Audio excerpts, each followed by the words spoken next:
आदमी को धर्म से मतलब नहीं है, उसको तो सनातनी से तनातनी में आनंद आ रहा है। देखो उस समय जो सनातन के नियम बनाए गए वो उस समय की बात थी। हो सकता है उस समय कुछ देश काल परिस्थिति बस कुछ ऐसे निर्णय लिए गए हों,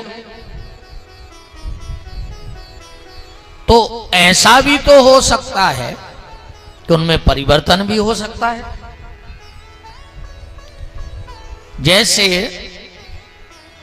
जब कोई पुल का निर्माण होता है कहीं रोड पे या रोड बन रहा हो तो वहां एक बोर्ड लगाया जाता है और उस पे लिखा जाता है परिवर्तित मार्ग, और उसको हम पढ़ के ठीक रास्ता चले जाते हैं। अब अगर तुम इस जिद में, इस अड़ी में पड़े रहो कि नहीं हम तो उसी रोड से निकलेंगे जिससे पहले निकलते रहे, अब वो रोड तो काम लगा है तो आगे गड्ढा है, और अगर उसमें जाओगे तो गड्ढे में नहीं गिर जाओगे। तो जब पहले से वहां बोर्ड लगा रखा है कि परिवर्तित मार्ग, हमें परिवर्तन कर लेना चाहिए। और अगर इस पे अड़े रहो कि नहीं नहीं नहीं, जहां से हमारे बुजुर्ग निकलते रहे, जहां से रोज हम निकलते रहे, हम तो उसी रास्ते में जाएंगे, तो आगे गड्ढा है, गिर जाओगे, और फिर वही सनातन में तनातनी मच जाएगी। देखो आज के अर्जुन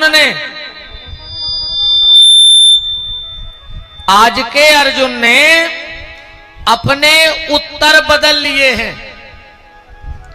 तो आज के अर्जुन ने अपने प्रश्न बदल लिए हैं, तो आज के कृष्ण को भी अपने उत्तर बदल देने चाहिए,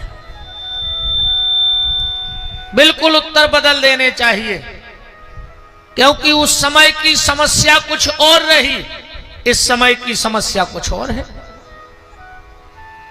उस समय परिस्थिति कुछ और रही होगी, इस समय की परिस्थितियां कुछ और हैं।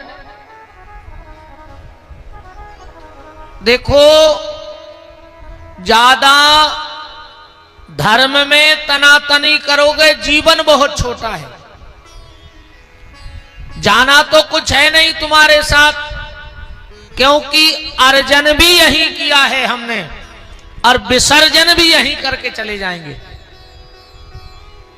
अर्जन भी हमने यही किया है, हमें जो मिला यही तो मिला, मां मिली, बाप मिला, भाई मिला, कुटुंब मिला, परिवार मिला, गोत्र मिला, नाम मिला, ये वहां से लेके आए थे क्या?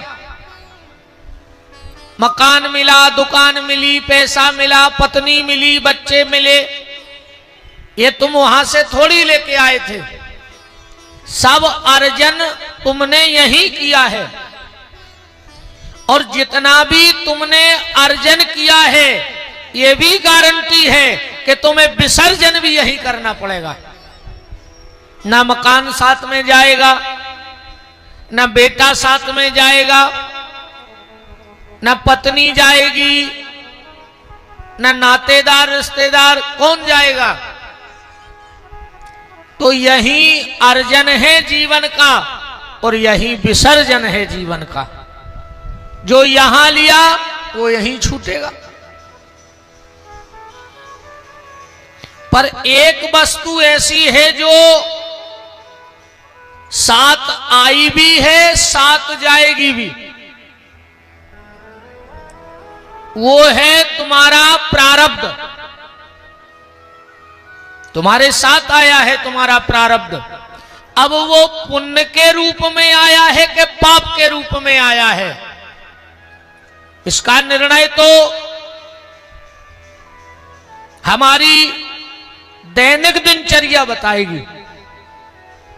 हमारी दैनिक दिनचर्या हमें बताएगी कि प्रारब्ध में हम क्या लेके आए हैं। पुण्य लेके आए हैं कि पाप लेके आए हैं? अगर भगवत भजन तुम्हारे द्वारा हो रहा है तो समझ लेना कि तुम्हारे प्रारब्ध में पुण्य आया है, और अगर भगवत भजन नहीं हो रहा है तो समझना तुम्हारे प्रारब्ध में पुराना पाप भरा था और वो पाप तुम्हें परमात्मा तक पहुंचने नहीं दे रहा है।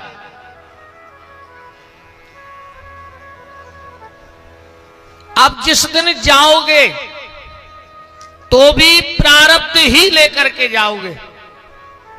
या तो तुम्हारे साथ जीवन की अच्छाइयां जाएंगी या तुम्हारे साथ जीवन की बुराइयां जाएंगी। और जाना तो है, विसर्जन तो करना ही पड़ेगा। अर्जन किया है तो विसर्जन होगा। देखो, दुनिया में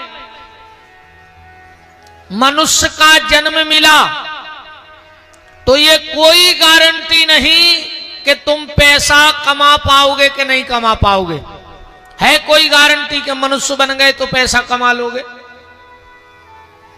मनुष्य जन्म मिला, कोई गारंटी नहीं तुम पढ़ लिख पाओगे कि नहीं पढ़ लिख पाओगे।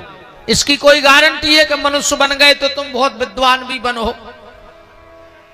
मनुष्य का जन्म मिला, ये कोई गारंटी नहीं है कि तुम नाम कमा पाओगे कि नहीं कमा पाओगे। मनुष्य का जन्म मिला, ये कोई गारंटी नहीं तुम्हारी शादी होगी कि नहीं होगी। बोलो, कोई गारंटी है किसी के पास के आदमी बन गए तो शादी हो ही जाए? अरे साधारण आदमी की क्या गिनती करो। अपने देश में ऐसे कई मुख्यमंत्री हैं जिनको ब्याह नहीं भाव। अब तुम कौन गिनती में हो? देश में कई प्रधानमंत्री भाई जिनको ब्याह नहीं भाव। देश में कई राष्ट्रपति भाई जिनको ब्याह नहीं भाव। अब तुम्हारी गिनती लग कौन में रही? वो तो उनका भाग्य अलग था कि एक के पति नहीं बन पाए, पर राष्ट्र के पति तो बनेंगे। बने कि नहीं बने? तो मनुष्य का जन्म मिला, कोई गारंटी नहीं पैसा कमा पाओगे कि नहीं कमा पाओगे। मनुष्य का जन्म मिला, कोई गारंटी नहीं नाम कमा पाओगे कि नहीं कमा पाओगे। मनुष्य का जन्म मिला, कोई गारंटी नहीं पढ़ लिख पाओगे कि नहीं पढ़ लिख पाओगे। मनुष्य का जन्म मिला, कोई गारंटी नहीं तुम्हारी शादी होगी कि नहीं होगी। पर मनुष्य का जन्म मिला है तो ये गारंटी है कि तुम मरोगे जरूर। बोलो, इसमें किसी को संशय है क्या? कि मनुष्य का जन्म मिला तो अब हम मरेंगे नहीं, मरना तो पड़ेगा। तो जो यहां अर्जन किया है वो विसर्जन तुम्हें करना पड़ेगा, सीधी बात। तो उसके लिए क्या करें? धार्मिक, फिर वही बात के सनातन में तनातनी न करके धर्म के मूल तत्व को पहचानो कि धर्म है क्या। और सबसे बड़ा धर्म है सत्य। आप ज्यादा कुछ मत करो, बस इतना करो कि हम सत्य बोलेंगे, सत्य की राह पे चलेंगे, सत्य सुनेंगे। और यही धर्म का मूल है। जीवन में कितनी भी परिस्थितियां आ जाए, पर सत्य को नहीं छोड़ना है। और जब सत्य नहीं छोड़ेंगे तो यही सत्य तुम्हें इस दुनिया से मुक्त कर देगा। सत्य ही मुक्त कर सकता है, असत्य तो तुम्हें युक्त करेगा। असत्य में जितना जाओगे उतने उलझते जाओगे, पर सत्य मुक्त करेगा। अन्ना मानो तो एक बात से बात समझो। एक सेठ था, उसने एक तोता पाला और वो तोते को इतना प्यार करता था सेठ, इतना प्यार करता था, बिल्कुल बच्चे की तरह। वो तोता भी बड़ा प्यार करता था सेठ से, पर सेठ का बड़ा कारोबार था, व्यापार, तो ज्यादातर सेठ व्यापार के चक्कर में बाहर रहता था। अच्छा, सेठ जैसे ही बाहर जाता और उसकी पत्नी घर में किसी पर पुरुष को बुला लेती। जितने दिन सेठ घर में नहीं रहता तो पर पुरुष उसके घर में रहता। एक दिन की बात, 15 दिन में सेठ लौटा। अब वो तो तोते को बड़ा प्रेम करता था, तो सबसे पहले आया, अचेटी फेंकी और पिंजड़े में से तोते को निकाला और सिर पे हाथ फेर के बोला, बेटा कैसे हो? तोता तो लाडला था ही। तो तोते ने एक ही बात कही सेठ से कि एक आदमी आता था। सेठानी को तो पसीना आ गया कि ये तो सारा भांडा फोड़ देगा। सेठानी बोली, आप भी अब भाई थके हारे आए हो, मिट्ठू के चक्कर में लगे, चलो नहा लो, हाथ में धो लो, हम चाय बना दें। सेठ ने तोते को पिंजड़े में रखा, हाथ मुंह धोने चला गया। इतने के बीच में सेठानी आई और बड़े अनार के दाने वाने छील के रख गई कि जो तोता लोभ में मान जाए, अगर पूरे अनार के दाने, सेब, केला खाके और जैसे ही वो हाथ मुंह धो के आया, उसने फिर तोते को निकाल के हाथ पे बिठाया। तोता बोलो कि एक आदमी आता था। सेठानी ने कही, बड़ो चक्कर बन गओ। सेठानी बोली, उठो जल्दी, खाना ठंडो हो रहा। सेठ ने फिर पिंजड़े में रखा, बोले बेटा आते हैं, रुक जा। सेठानी ने एक डंडा उठाया, छोटा सा, बहुत मारा तोते को कि जब प्यार से नहीं माना तो डांट से मान जाएगा। सेठ जी ने भोजन किया। अब सेठ जी तो बहुत दिन में आए थे, तोते से बड़ा प्रेम था। जैसे ही पिंजड़ा खोला, हाथ पे रखा, पूरा निशान बने, खूब मार खाई। पर जैसे ही तोते को हाथ पे बिठाया, बेटा कैसे हो? बोले एक आदमी आता था। सेठानी ने कहा, प्यार में भी नहीं माना, दंड दिया तब भी नहीं माना। सेठानी बोली कि एक काम करो, आप इतना आराम कर लो। तोता आप कहां भग रहे हो? आप भी तई हो, तोता भी तई है। तो सेठ तो सफर का हारा थका था, तो गया तो बिस्तर में लेट गया, उसकी नींद लग गई। और सेठानी ने पिंजड़ा खोला, तोते को छत पे ले गई और उड़ा दिया। तोता उड़ करके अपने परिवार में पहुंचा। तो परिवार बोले कि 5 साल बाद लौटे, कहां रहे इतने दिन? अरे बोले एक राज सेठ के पिंजड़े में फंस गया था। बोले मुक्त कैसे हो गए? तोते ने कहा, मैंने सत्य को नहीं छोड़ा, बस मैंने सत्य को नहीं छोड़ा। मुझे प्रलोभन भी दिया गया, अनार खिलाया गया कि मैं सत्य कहना छोड़ दूं, पर जब प्रलोभन में मैं नहीं माना तो मुझे दंड भी दिया गया कि कम से कम प्रताड़ना के भय से मैं सत्य कहना छोड़ दूं, पर मैंने सत्य नहीं छोड़ा।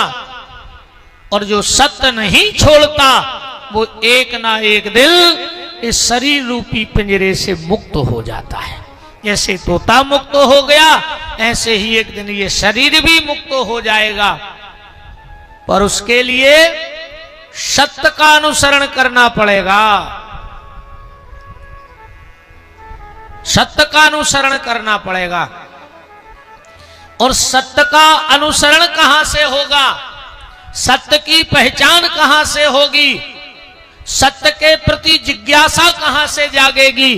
बोले सत्य के प्रति जिज्ञासा सत्संग से जागेगी, साधु संग से जागेगी, संतों के पास बैठने से जागेगी।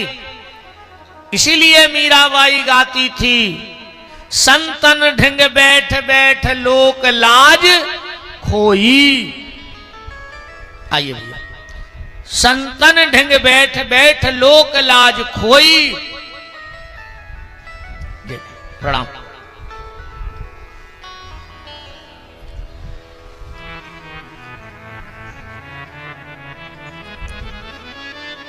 तो सत्संग के माध्यम से, संतों की कृपा के माध्यम से ही सत्य में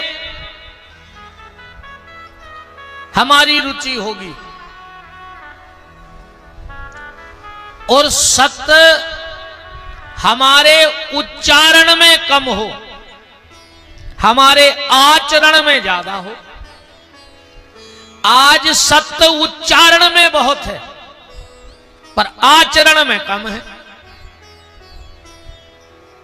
बातें तो अपन अबे जितने थे बैठे या पूरे सागर को जोड़ ले, संसार को जोड़ ले, बातों में तो सांप आंधरे कर दे। अब भाई कर दो कि नहीं कर दो? पूरे लाल बुजक्कड़ अपन बैठे और जितने आ जाएं 2-5 लाख बेबी लाल बुजक्कड़ सब दुनिया में। बात ये नहीं है कि तुम जानते कितना हो, बात ये बिल्कुल नहीं है कि तुम कितना जानते हो, बात ये है कि तुम कितना मानते हो। पूरी रामायण की जरूरत ही नहीं है। रामायण की एक अर्धाली का आधा शब्द भी अगर हमारे जीवन में उतर जाए तो पूरी रामायण की आवश्यकता ही नहीं है। पर हम लोग जानते सब हैं पर मान कोई नहीं रहा है। तो आज धर्म हमारे उच्चारण में है, आचरण में नहीं है। धर्म हमारी कथनी में है, धर्म हमारी करनी में नहीं है। कि चलो कम से कम भगवान से तो जुड़ जाएंगे, भगवान से एक नाता तो बन जाएगा। तो उतथ ऋषि ने शादी कर ली। अब वो तो थी कुलक्ष्मी।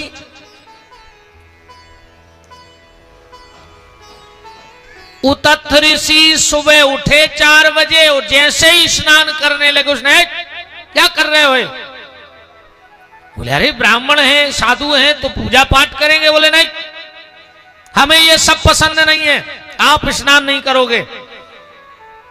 आओ वकील साहब, तुम स्नान नहीं करोगे, जूठे मूठे बर्तनों में खाओगे, मैले कुचैले कपड़े पहनोगे, क्योंकि कुलक्ष्मी मतलब कुलक्ष्मी। एक बात आज की कथा में ध्यान से सुनना, कभी भी उस घर में लक्ष्मी प्रवेश नहीं करती जिसके घर में एक वास्तु दोष हो। उस घर में कभी लक्ष्मी नहीं आएगी।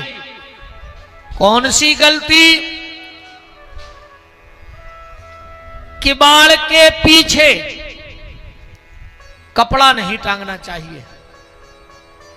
हम लोग जो किवाड़ होता ना उसके पीछे कील लगा के कछु वो स्टैंड सो लगा के कपड़ा टांगत को और उसी पे कपड़े टांग देते हैं। उस घर की चौखट कभी लक्ष्मी भीतर नहीं नाकती, क्योंकि कपड़ा मतलब शरीर से लगा हुआ है, बिना धुला भी है, अपवित्र भी है, तो उसको लक्ष्मी कैसे लांग जाएगी? तुम्हारे कपड़ों के नीचे से थोड़ी निकल जाएगी। इसलिए ये वास्तु दोष का सबसे बड़ा दोष है कि किवाड़ के पीछे कभी कपड़ा नहीं टांगना चाहिए। और अक्सर करके घर में लोग किवाड़ के पीछे कपड़ा खील ठोक के जरूर, या वो कपड़ा टांगत को स्टैंड ठुकवा दें किवाड़ में। ये सबसे बड़ा दोष है। अब उतथ ऋषि ने 24 घंटे तो जैसे तैसे कुलक्ष्मी को झेला। ना उसने पूजा करने दी, ना स्नान करने दिया, ना संध्या बंदन करने दिया। उतथ ऋषि ने पकड़ा हाथ, इतने में भगवान को ब्याह हो गया तो लक्ष्मी के संग। हाथ पकड़ा, भगवान के पास आए, बोले ये लो तुम्हारी जेठ सास, हम तो बाबा ईसाई हैं, हमें बाईचा नहीं आप, ना पूजा करने दे रही, ना पाठ करने दे रही, ना हवन करने दे रही, आप तो आप जानो। भगवान ने कहा अब हम क्या करें इसका। उद्धत ऋषि तो चले गए। भगवान ने कुलक्ष्मी से कहा चलो हम तुम्हें दूसरा पति ढूंढे देते हैं, कोई तुम्हारे ही जैसा जो अपवित्रता की जिंदगी जीता हो। और भगवान गए और कुलक्ष्मी को पीपल की जड़ में बिठा दिया और बोले कि जब तक हम तुम्हें पति ढूंढ के न आ जाएं तब तक तुम इस जड़ में से निकलना नहीं। और भगवान गए, फिर लौट करके कभी पीपल की जड़ में नहीं गए भगवान। आज भी कुलक्ष्मी पीपल के जड़ में हैं। इसीलिए इतवार के दिन कुलक्ष्मी को भगवान ने पीपल के जड़ में बिठाया। इसीलिए इतवार के दिन पीपल का स्पर्श नहीं करना चाहिए, पीपल में जल भी नहीं चढ़ाना चाहिए इतवार के दिन। जैसे एकादशी के दिन तुलसी को जल नहीं चढ़ाना चाहिए। एकादशी के दिन जो तुलसी को जल चढ़ाता है उसको अपराध लगता है। क्यों? देखो, साल में एक निर्जला एकादशी होती है। कई लोग रहते भी हैं, विशेष हमारी ये माताएं, इनकी धर्म कर्म के प्रति बड़ी श्रद्धा है, बड़ी आस्था है, और हमें तो लगता है कि 90% धर्म माताओं से ही चल रहा है। अगर माता जी हरे घर में न होए तो घर में कहूं अगरबत्ती न जल है, अगरबत्ती न जल, भगवान पे धूरा चढ़ जे, कुछ ना कुछ व्रत पूजा विधि त्योहार करती रहती हैं, कुछ ना कुछ धर्म कर्म आप लोगों के द्वारा, माताओं के द्वारा होता रहता है। होता है कि नहीं होता? तो हम लोग साल में एकादशी निर्जला करते हैं, पर भगवती वृंदा तुलसी, भगवती वृंदा तुलसी पूरे साल की एकादशी निर्जला करती हैं। तो उस दिन एकादशी के दिन तुलसी को जल नहीं चढ़ाना चाहिए, वरना माता तुलसी के व्रत को खंडित करने का दोष हमें और आपको लगता है। एकादशी के दिन तुलसी की परिक्रमा करो, तुलसी के नीचे दीपक जलाओ, तुलसी की प्रार्थना करो, पर तुलसी को जल मत चढ़ाओ। और जिसके घर में शुक्रवार के दिन, ध्यान से सुनना, जिसके घर में शुक्रवार के शुक्रवार तुलसी को दूध चढ़ाया जाता है, पर दूध गाय का हो, भैंस का ना हो, वरना फिर तो बड़ा अपराध लगेगा।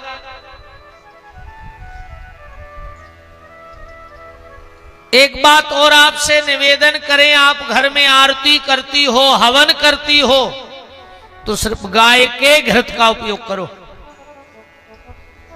तुम लाखों लाखों कुंटल हवन होम दो, पर अगर उसमें महिष का घृत, महिष माने भैंस, भैंस का घी मिल गया तो वो तुम्हारा यज्ञ दैविक वैदिक ना होकर पिशाच वृत्ति का यज्ञ हो जाएगा।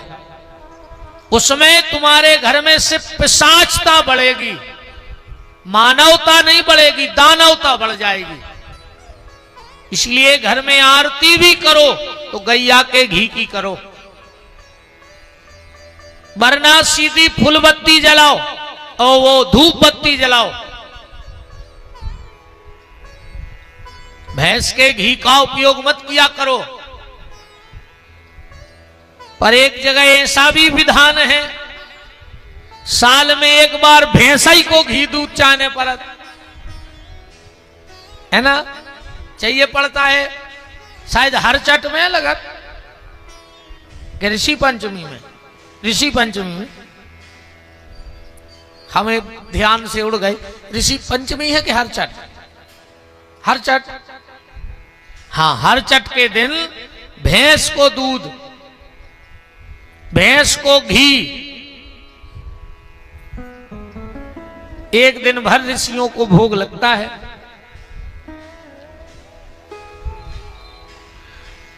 तो इतवार के दिन भगवान कुलक्ष्मी को पीपल की जड़ में बिठा के चले गए और फिर भगवान लौट के न आए। कुछ दिन बाद लक्ष्मी जी ने पूछा कि प्रभु दीदी के हालचाल पता नहीं, दीदी कहां है? भगवान बोले लक्ष्मी मैं उसको पीपल की जड़ में बिठा के आ गया। अब बहन तो बहन है, लक्ष्मी जी गई किस दिन? शनिवार के दिन। बहुत लिपट के रोई कुलक्ष्मी कि बहन मुझे तेरा पति यहां बिठा के चला गया और लौटा ही नहीं आज तक, अब मैं अकेली रोती रहती हूं। तो लक्ष्मी जी ने कहा बहन मैं शनिवार के शनिवार तुमसे मिलने जरूर आऊंगी। तो इतवार के दिन भूल से भी पीपल का स्पर्श नहीं करना चाहिए, और शनिवार को लाख काम बिगड़ जाएं पर पीपल को जरूर छूना चाहिए, क्योंकि सूर्य उदय से लेके सूर्य अस्त तक लक्ष्मी जी बैकुंठ में नहीं रहती। शनिवार के दिन अपनी बहन कुलक्ष्मी के पास रहती हैं पीपल में। तो शनिवार के दिन पीपल का स्पर्श जरूर करना चाहिए। बात चल रही आज भारद्वाज जी के जन्म की। तो इनके पिताजी कौन है?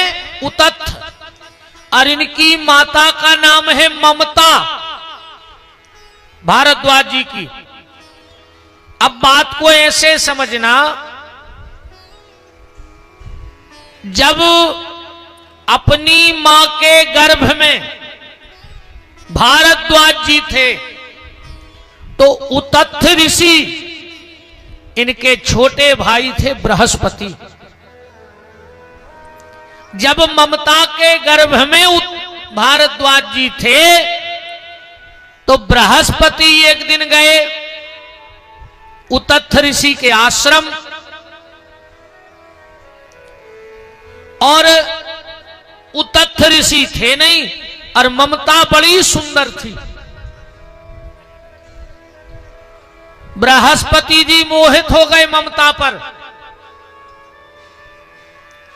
पर मोहित हो गए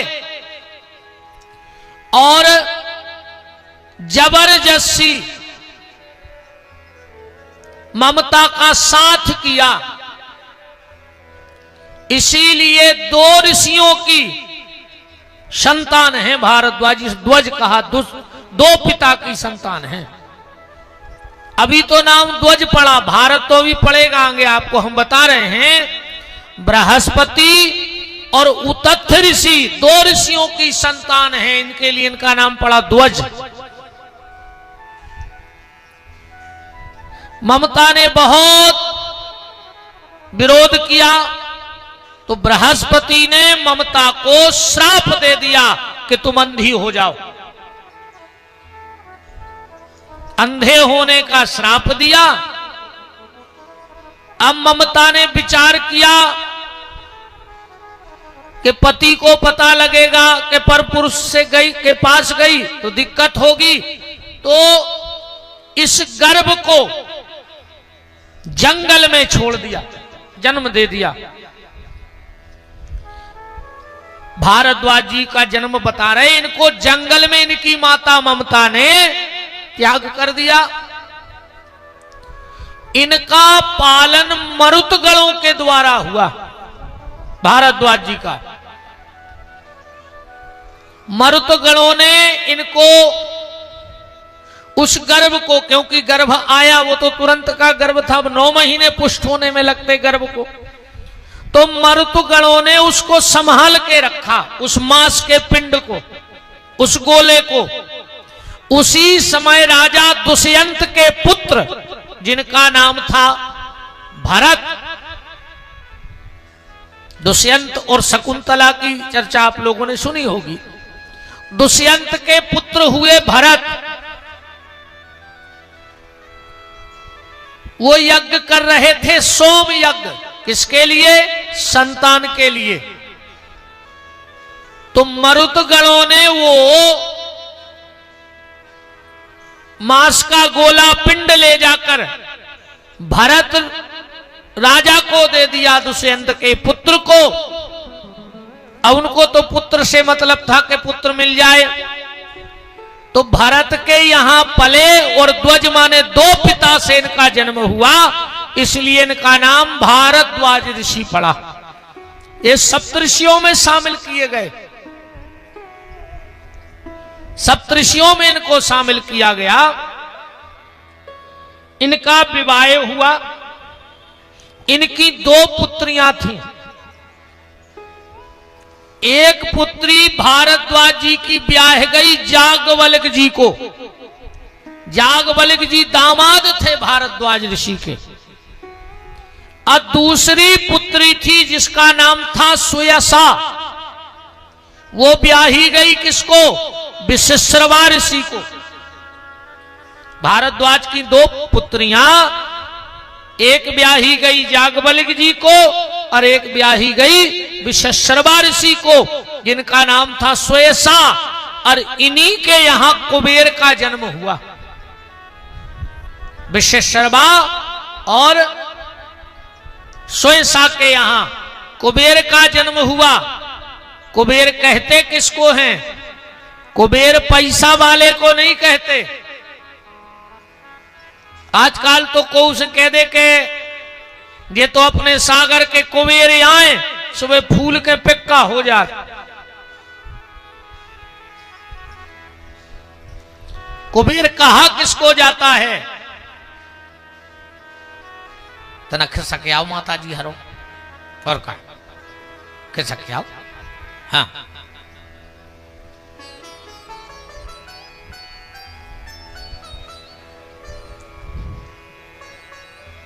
राम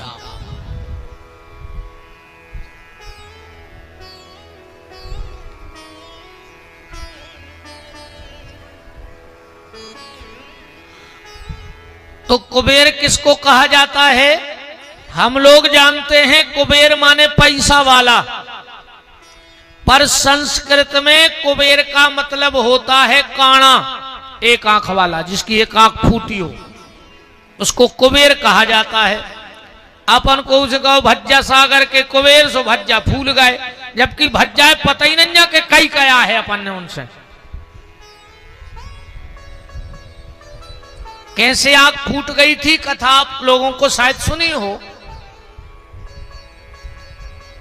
जब वैश्रवण का जन्म हुआ, वैश्रवण माने कुबेर, वैश्रवण नाम था। विश्रवा और सुयसा के यहां जो पुत्र हुआ उसका नाम था वैश्रवण।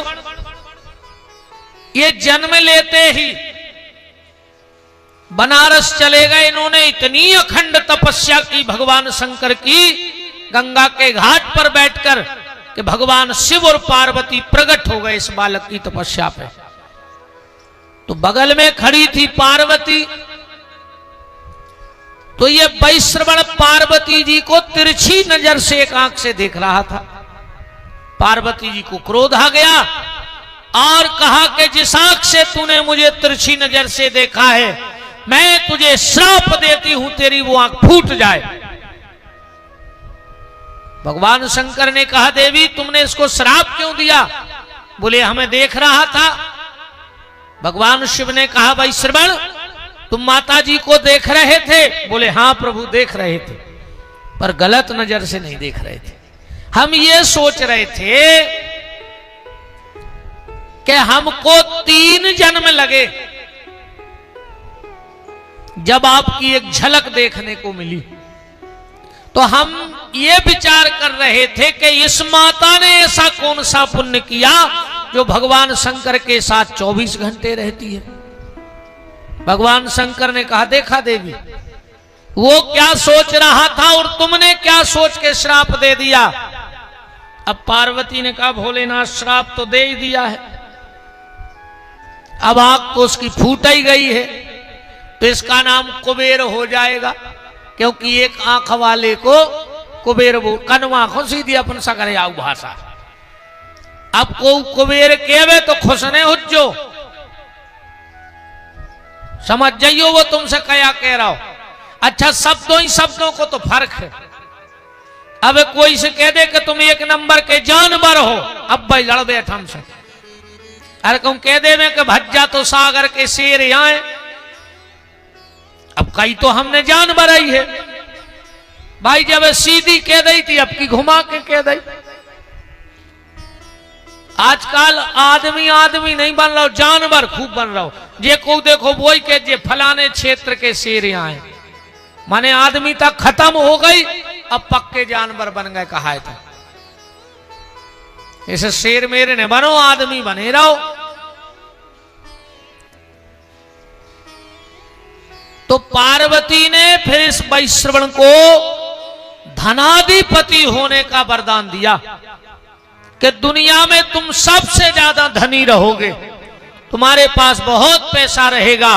और भगवान शंकर ने इसी वैश्रवण को अपना मित्र बनाया।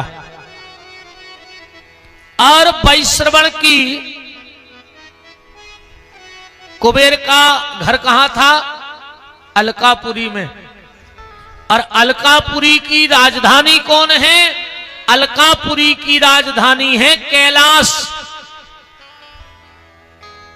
तो भगवान शंकर अपने मित्र की राजधानी में जाके रहे।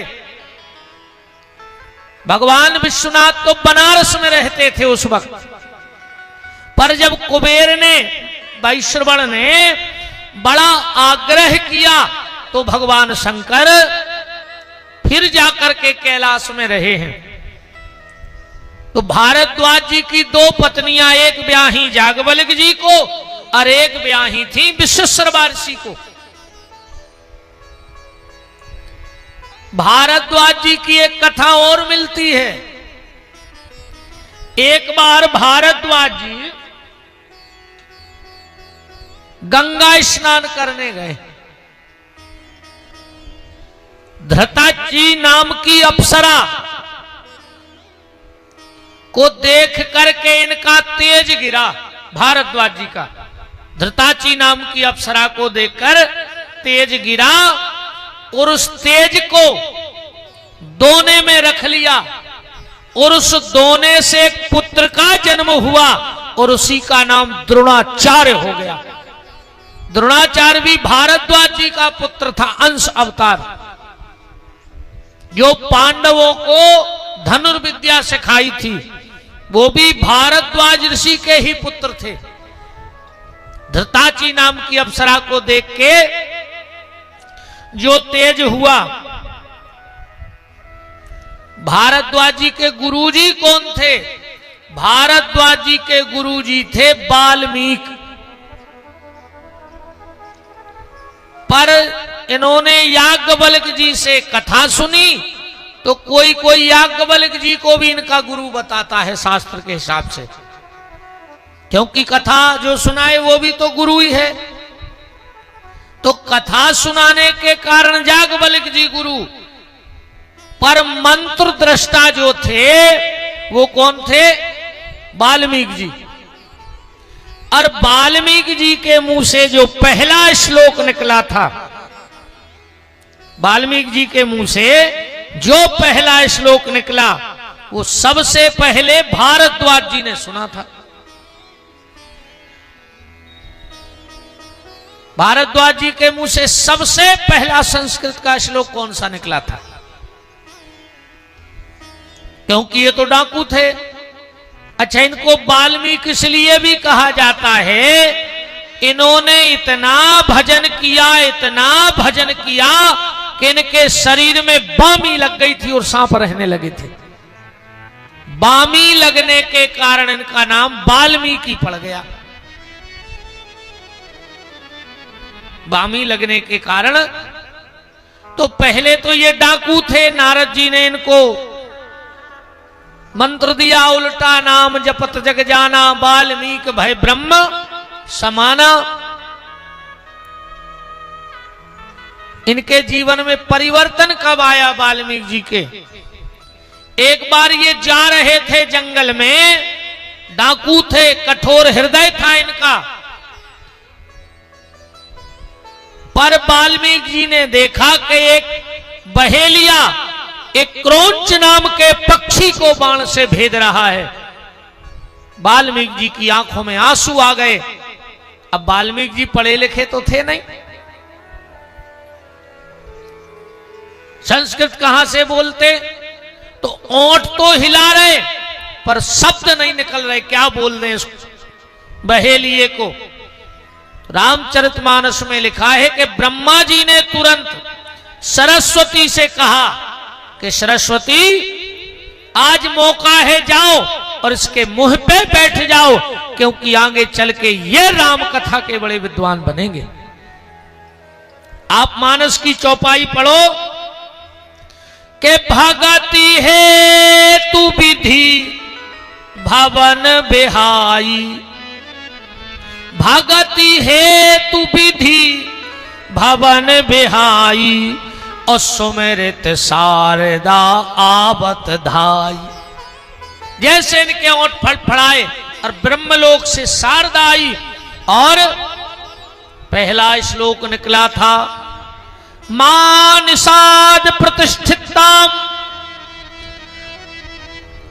गमः शाश्वती समा यत्र कोंच। बहेलिया उस क्रोंच नाम के पक्षी को क्यों सता रहा है? और ये पहला शब्द किसने सुना था? भारद्वाज जी ने। तो द्रोणाचार्य के पिता भी थे भारद्वाज जी, और ये भारद्वाज जी का पूरा जीवन है। माता का नाम था ममता, पिता का नाम था उतत्थ, और बृहस्पति और उतत्थ के मेल से इनका जन्म हुआ। ध्वज दो पिता से जन्म हुआ और भरत के द्वारा पाले गए, इसलिए इनका नाम ही भारद्वाज पड़ गया। बोलो भारद्वाज महाराज की। अब जागबलिक जी कौन है? क्योंकि संवाद राम कथा का भारद्वाज और जागबलिक जी में हुआ है। इन चीजों की खोज इसलिए जरूरी है, खाली चौपाई पढ़ लो। एक बार भरी मकर नहाए, सब मुनि आश्रम माहिताए, जागबलिक मुनि परम विवेकी, भारद्वाज राखे पद टेकी। गोस्वामी जी ने तो नहीं लिखा है, पर अब ऋषियों के बारे में हमें जानकारी भी तो होनी चाहिए। और जब पूर्ण जानकारी होगी तो सनातन में तनातनी खत्म हो जाएगी। अपन को अता पता कुछ है नहीं, और इसलिए हमसे कोई कुछ प्रश्न भी करता है तो हमारे पास उसका कोई जवाब ही नहीं होता, और हम निरुत्तर हो जाते हैं, और विधर्मी हमारे धर्म का मजाक बना देते हैं। और जब तुम्हें मूल चीज का पता होगा तो आप उसको बता सकते हो कि हमारे धर्म में ऐसा इसलिए है, ऐसा इसलिए है। पर किसी को कुछ पता वता है नहीं, तो हम लोगों को नीचा देखना पड़ता है। जागबलिक जी वैश्वायन ऋषि के भांजे थे। कौन थे? वैश्वायन ऋषि के भांजे थे। इनकी पत्नी का नाम था कात्यायनी और मैत्रेयी। और एक शब्द देखना, गोस्वामी जी ने क्या लिखा है, जागबलिक मुनि परम विवेकी परम और परम शब्द अगर लग जाए तो समझना कि उस व्यक्ति में कुछ बहुत विशेषता है। गोस्वामी जी के शब्दों को बड़े गहराई से समझना पड़ेगा। ज्ञानी अलग है, परम ज्ञानी अलग है। देखो, जागबलिक जी राजा जनक की सभा में शास्त्रार्थ करते थे। पहले राजा जनक शास्त्रार्थ कराते थे, बड़े बड़े ऋषि मुनि विद्वान बुलाते थे, और जो शास्त्रार्थ में विजयी हो जाता था राजा जनक की तरफ से उसे 10 लाख गौवंश दान दिया जाता था। और पहले गैया से आदमी, बड़ो आदमी कहा तो जोन के जितनी गन्ये में उतो पैसा वारो, कैसे अगर 200 गन्ये वो राखे हैं तो क्या 200 एकड़ जमीन भी कहाई, जब तो 200 गन्यों को भूसा होती है। और आज कलयुग में ऐसो होगा जे के कुत्ता बंदो वही बड़ो आदमी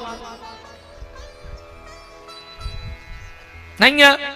आज तुम्हारी कोई औकात नहीं है, आज तुम्हारी कीमत कुत्ता से है। शाम को कुत्ता घुमाओ, सवेरे कुत्ता घुमाओ, अब समझ में नहीं जाए आ रही कि कुत्ता कौन है घूम रहा और कौन को कुत्ता घुमाए रहा। भाई आदमों में आदमी बैठत, आदमों के आदमी संगे निंगत। भाई ते आदमों में आदमी बैठे, माताओं में माताएं बैठी। अब सवेरे अगर तुम को के संगे घूमवे जा रहे तो खास को कहा, तुम आदमी खास के संगे जा सवेरे टहलवे जो विशेष रहते। अब आदमी कुत्ता के संगे जा रहा हो माने कुत्ता तुम्हारा खास।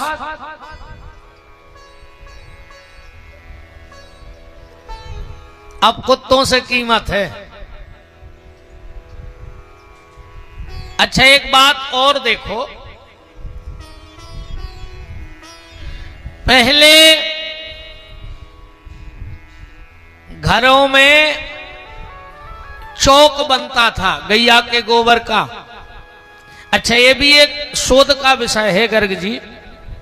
पूरी पृथ्वी पवित्र है, पृथ्वी तो पवित्र है, तो जब पूरी पृथ्वी पवित्र है तो जब हम घर में पूजा करते हैं तो चौक क्यों बनाना पड़ता है? पृथ्वी तो पूरी पवित्र है।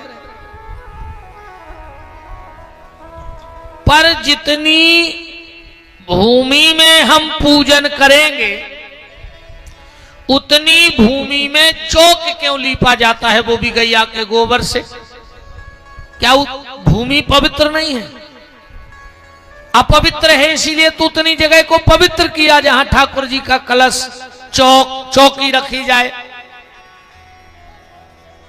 तो उतनी जगह को क्यों लीपा जाता है? क्योंकि पृथ्वी में एक दोष है, और उस दोष को अगर खत्म ना किया जाए, पर ये आज का विषय नहीं है कि पृथ्वी में क्या दोष है कि उसे गाय के गोबर से पवित्र किया जाता है, पर यह शोध है।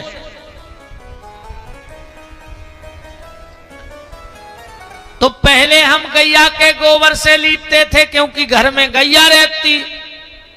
अब आजकल आदमी होगा स्टैंडरी में, तो ऐसा तो नहीं होगा कि गैया की जगह कुत्ता ही केस है। भाई फैशन के दौर में गारंटी की इच्छा ना करें। आदमी पढ़ लिख गो स्टैंडरी में कहो सोचत हो कि गैया नहीं तो कुत्ता ही के उठले आओ, अतना हाथ फेर दे बना दे चौक, होन दे पूजा, बैठ जाओ वही पे।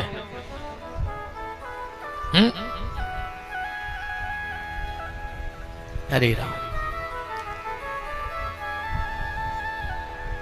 तो जागबलिक जी वैश्वायन ऋषि के भांजे हैं। इनकी 2 पत्नियां हैं, मैत्री और कात्यायनी। तो जनक जी जब शास्त्रार्थ करते थे और जो ऋषि उसमें जीतता था उसे 10 लाख गैयों का दान दिया जाता था।